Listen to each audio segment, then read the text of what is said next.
আসসালামু আলাইকুম সবাইকে। আমাদের আজকে আলোচনায় থাকছে জিরান্ড এবং পার্টিসিপেল নিয়ে বিস্তারিত আলোচনা। সাধারণত কিন্তু এই জিরান্ড এবং পার্টিসিপেল নিয়ে কিন্তু আমাদের অনেকই সমস্যা থাকে, তার এ টু জেড সকল আলোচনা আমাদের আজকের ভিডিওতে থাকবে।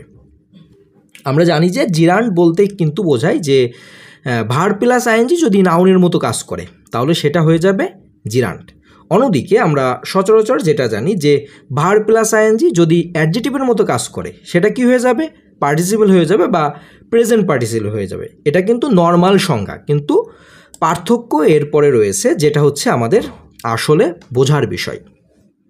এখানে বেশিরভাগ পরীক্ষায় সাধারণত যেটা থাকে দেখতে পারবেন যে এ স্লিপিং পিল অথবা a sleeping dog, a rolling stone, a swimming pool এ জাতীয় ওয়ার্ড কিন্তু সাধারণত পরীক্ষাতে থাকে। তখনই কিন্তু আমাদের সমস্যাটি বাধে যে কোনটি জিরান্ড হবে এবং কোনটি পার্টিসিপেল হবে। এক্ষেত্রে মনে রাখবেন এই যে স্লিপিং পিল অথবা এই যে স্লিপিং ডগ এইগুলাকে আপনাকে ইজ অথবা ফর দ্বারা একে কনভার্ট করতে হবে।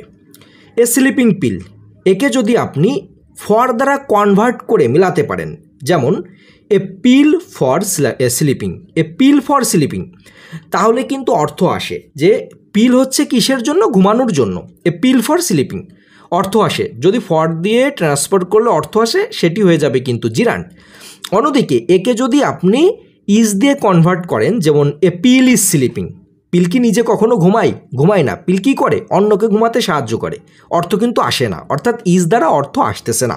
তাহলে যেহেতু ফর দ্বারা অর্থ আসে সেটি কি হয়ে যাবে, জিরান্ড হয়ে যাবে। একই রকমভাবে আমি এখানে যে টেকনিক দিয়েছি সেটিও কিন্তু ঠিক এই যে কথাগুলো বললাম, যে রুলের যে বিষয়টি সেটি কিন্তু এখানে লেখা আছে, যে ফরের এবং ইজ এবং আর এর যে ব্যাপারটি সেটি কিন্তু এখানে লেখা আছে। অন্যদিকে দেখেন এ রোলিং স্টোন যেটি লেখা আছে, এ স্টোন ইজ রোলিং, অর্থাৎ যে স্টোন সে নিজেই কিন্তু ঘটতেছে, এ স্টোন ইজ রোলিং। এখানে যদি আপনি ফর দিয়ে কনভার্ট করেন এ স্টোন ফর রোলিং, সেটা কিন্তু হয় না, যে ঘোড়ার জন্য পাথর এমন অর্থ কিন্তু আসে না। যেহেতু অর্থ আসতেছে না অবশ্যই সেটা হয়ে যাবে পার্টিসিপেল। তার মানে আমরা এখানে এইটাই বুঝতে পারতেছি যে ফর সমান জিরান্ড, ইজ দ্বারা কনভার্ট করলে যদি মিলে সেটা হয়ে যাবে পার্টিসিপেল। জাস্ট এই টেকনিকটা মনে রাখলে এ জাতীয় সকল প্রশ্নই কিন্তু আপনি উত্তর দিতে পারবেন। টেকনিক 2 যেটা আছে এটা খুবই গুরুত্বপূর্ণ। যেমন এখানে লক্ষ্য করুন, বলা হয়েছে যে ভার্ব প্লাস আইএনজি এরপরে যদি একটি ফ্রেজ থাকবে এবং ফ্রেজের পরে ভার্ব থাকবে, গুরুত্বপূর্ণ যে বিষয়, ভার্ব প্লাস আইএনজি থাকবে এবং এরপরে ফ্রেজও থাকবে, ফ্রেজের পর ভার্ব থাকবে, তাহলে সেটা জিরান্ড হয়ে যাবে। অন্যদিকে ভার্ব প্লাস আইএনজি থাকবে, ফ্রেজ থাকবে, কিন্তু এখানে ফ্রেজের পরে কিন্তু ভার্ব থাকবে না, কি থাকবে, সাবজেক্ট থাকবে। যখনই সাবজেক্ট থাকবে এবং এরপরে তারপরে যদি ভার্ব আসে সেটা অবশ্যই হয়ে যাবে প্রেজেন্ট পার্টিসিপেল বা পার্টিসিপেল। মানে মূল পার্থক্য আপনাকে ফ্রেজের পরে যদি ভার্ব থাকে সেটা জিরান্ড, ফ্রেজের পরে যদি সাবজেক্ট থাকে সেটা হয়ে যাবে পার্টিসিপেল। উদাহরণ দিলে বিষয়টা কিন্তু সম্পূর্ণরূপে ক্লিয়ার হয়ে যাবে। ওয়াকিং ভার্ব প্লাস আইএনজি কিন্তু আছে, walking in the morning is a good exercise, এখানে ওয়াকিং কিন্তু জিরান্ড। কেন জিরান্ড, ওয়াকিং ইন দ্য মর্নিং, এই যে ইন দ্য মর্নিং এটা কিন্তু ফ্রেজ, এরপরে কি আছে, ইজ একটি ভার্ব আছে, ফ্রেজের পর ভার্ব যেহেতু আসছে এবং শুরুতে ভার্ব প্লাস আইএনজি আছে তাহলে এটা অবশ্যই জিরান্ড। অন্যদিকে walking in the morning he suggested to follow it, walking এখানেও আছে এখানেও আছে, বাট ওয়াকিং এখানে জিরান্ড, এখানে ওয়াকিং পার্টিসিপেল। কেন পার্টিসিপেল, এখানে ইন দ্য মর্নিং যে ফ্রেজটি এই ফ্রেজের পরে হি সাবজেক্ট রয়েছে সরাসরি, যেটা কিন্তু প্রথমটিতে ছিল না, যে কারণে এটি পার্টিসিপেল, এটা হয়ে যাবে জিরান্ড। আশা করি ব্যাপারটি আপনারা বুঝতে পারছেন। এরপরে খুবই সহজ একটি টেকনিক, ভার্ব প্লাস যে অংশটুকু, ভার্ব প্লাস আইএনজি যে অংশটুকু থাকে এখানে আপনি ইট দ্বারা রিপ্লেস করবেন।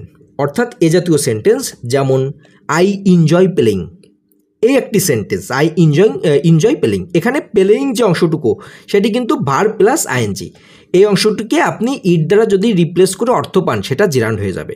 আই এনজয় ইট অর্থ কিন্তু আসতেছে, আমি কি পছন্দ করি এটা, আমি কি উপভোগ করি এটা উপভোগ করি, ইট দ্বারা অর্থ আসলে জিরান্ড। অন্যদিকে যদি ইট দ্বারা অর্থ না আসে, যেমন ইউ মে গো প্লেইং, এখানেও কিন্তু প্লেইং ভার্ব প্লাস আইএনজি আছে, কিন্তু আপনি এখানে ইট দ্বারা রিপ্লেস করে দেখেন অর্থ আসে কি না। ইউ মে গো ইট অর্থ কি আসে, অর্থ কিন্তু আসে না। ইউ মে গো ইট কেমন হয়ে যায় না ব্যাপারটা, যেহেতু ব্যাপারটি কেমন হয়ে যায় এটি হবে প্রেজেন্ট পার্টিসিপল। তবে এখানে আরেকটি বিষয় আপনি মনে রাখতে পারেন, ইউ মে গো হেয়ার বা দেয়ার দ্বারা যদি রিপ্লেস করে অর্থ পাওয়া যায়, এভাবে মনে রাখতে পারেন, তাহলে কিন্তু সেটা প্রেজেন্ট পার্টিসিপল। আশা করি ব্যাপারটি বুঝতে পেরেছেন। এরপরে রয়েছে প্রিপোজিশন। আমরা কিন্তু সাধারণত জানি, নাউনের যারা বিষয়গুলো জানেন বা নাউন যারা চিনতে পারেন তারা জানেন যে প্রিপোজিশনের পর কিন্তু সাধারণত নাউন থাকে। আর আমরা জানি যে জিরান্ড মানেই নাউন। তার মানে কি দাঁড়ালো, যে প্রিপোজিশনের পরে ভার্ব প্লাস আইএনজি যদি থাকে আপনি নিশ্চিন্তে সেটা জিরান্ড দিয়ে দিবেন। আর আমরা নাউনের আরেকটা রুলেও জানি যে পসেসিভের পরে ভার্ব প্লাস আইএনজি থাকলেও কিন্তু সেটা জিরান্ড হয়। তার মানে কি দাঁড়ালো, যে পসেসিভের পরে সাধারণত সবসময় নাউন বসে, এজন্য পসেসিভের পর অবশ্যই আপনার জিরান্ড বসবে।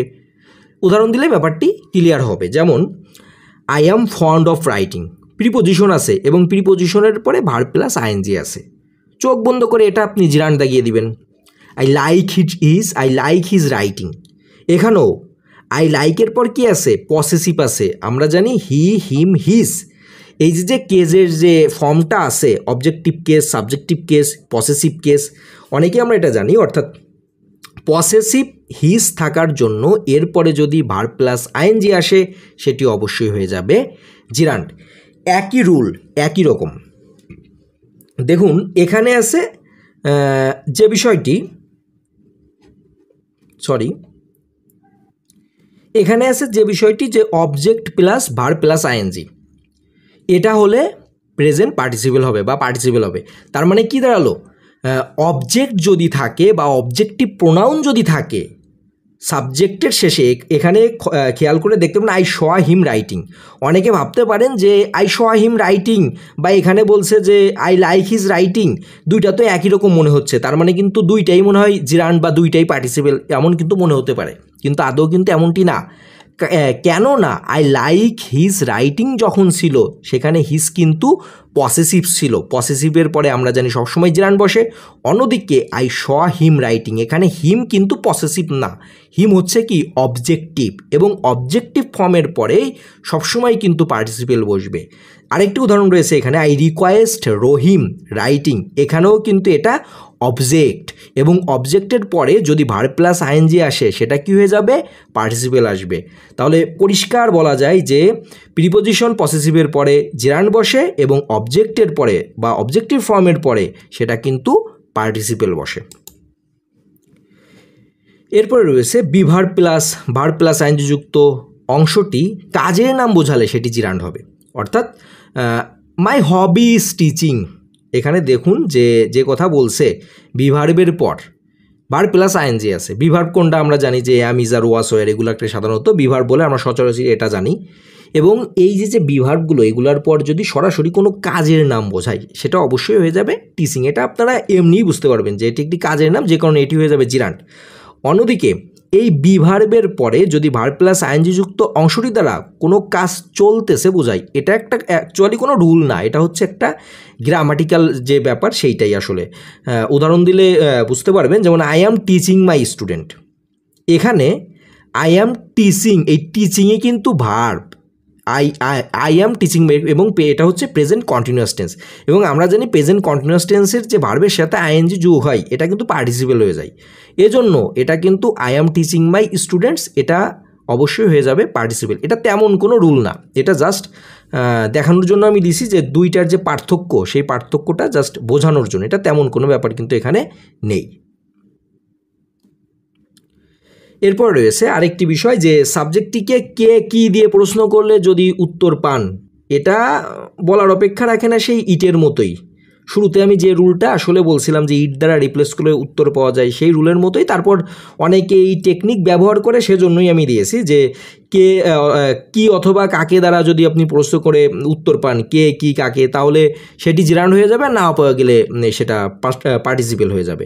নর্মালি বিষয় আই এনজয় প্লেইং, আমি কি এনজয় করছি, প্লেইং এনজয় করছি। অন্যদিকে ইউ মে গো প্লেইং, উত্তর কিন্তু পাওয়া যায় না। তুমি যে এখানে যে you may go playing, normally rule এটা, এখানে আপনি কি কাকে দিয়ে প্রশ্ন করেন কোনো উত্তর কিন্তু এখানে প্লেইং যে ওয়ার্ডটি আছে এটি কিন্তু আসবে না, যে কারণে এটি কিন্তু কখনোই জিরান্ড হবে না, এটা হয়ে যাবে পার্টিসিপেল। এটা নর্মালি রুল, সেই ইউ মে গো হেয়ার বা ইট দ্বারা রিপ্লেস করলেই অর্থ পাবেন এই রুলটির, তারপরেও দেওয়া। যাই হোক, এই ছিল আলোচনা। যদি কোনো পরীক্ষায় আসে জিরান্ড এবং পার্টিসিপেল থেকে, তাহলে কিন্তু এই কয়েকটি রুলের বাইরে একটি প্রশ্ন কিন্তু দিবে না। জাস্ট মনোযোগ সহকারে দেখে যান এবং কয়েকবার প্র্যাকটিস করেন যার যার নিজস্ব বই থেকে, তাহলে দেখবেন যে ব্যাপারটি কিন্তু ইজি হয়ে গেছে। ধন্যবাদ সবাইকে।